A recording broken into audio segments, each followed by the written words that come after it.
पूनम की नई नई शादी हुई थी। वह अपने ससुराल में जैसे ही प्रवेश की, उसके कुछ ही दिनों के बाद कुछ भी उसे अच्छा नहीं लग रहा था,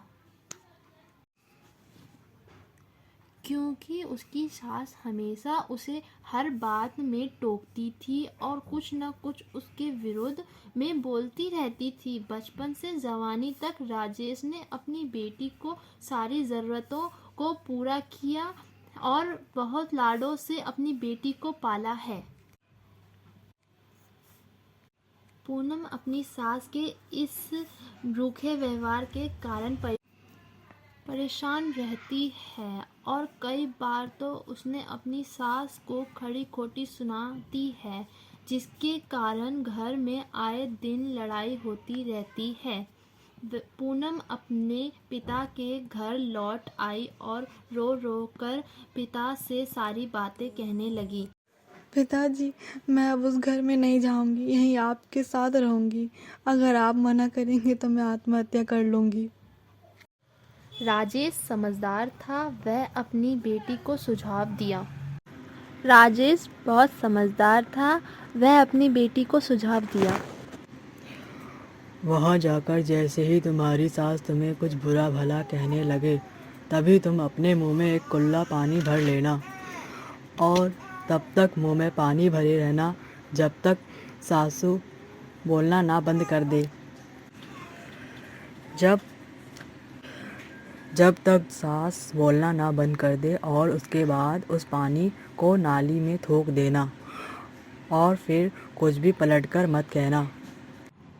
पूनम को कुछ समझ नहीं आया, लेकिन पूनम तैयार होकर पूनम ने ससुराल जाकर ऐसा ही किया। जब सास कुछ कहना शुरू करती, तुरंत पूनम मुंह में पानी भर लेती और बहुत देर तक भरी रहती। धीरे धीरे कुछ ही दिनों में सास का व्यवहार पूनम के प्रति नर्म होने लगा। पूनम की सास सोचते हुए कहती है, कितनी अच्छी बहू है, पलटकर कोई जवाब भी नहीं देती है और गुस्सा भी नहीं होती है। अब वो पूनम को बेटी कहने लगी और उसकी तारीफ करने लगी। कुछ दिनों में सास का प्रेम भरा व्यवहार देखकर पूनम भी अपनी सास को माँ जैसे प्रेम करने लगी और दोनों खूब बातें करती, साथ साथ घूमती और खरीदारी करने जाती। राजेश अपनी बेटी के घर जाता है और कहता है, पूनम चलो, अगर तुम मेरे साथ चलना चाहती हो तो अपना सामान पैक कर लो, हम चलते हैं। नहीं पिताजी, अब यही मेरा घर है। मेरी सास अब मुझे बेटी की तरह रखती है। इससे मुझे कभी माँ की कमी महसूस नहीं हुई, जिससे मेरा जाने का जो फैसला है वो बदल गया। अब मैं इनके साथ ही रहूँगी अब से। राजेश यह सब देखकर बहुत खुश हुआ कि उसकी बेटी अब उस घर में बहुत खुश है। वह अपनी बेटी को आशीर्वाद देकर वापस लौट आया।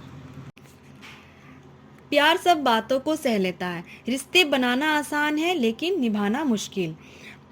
अपनों से बड़ों का सम्मान करें। इस कहानी से आपको क्या शिक्षा मिली, कमेंट करके ज़रूर बताएं।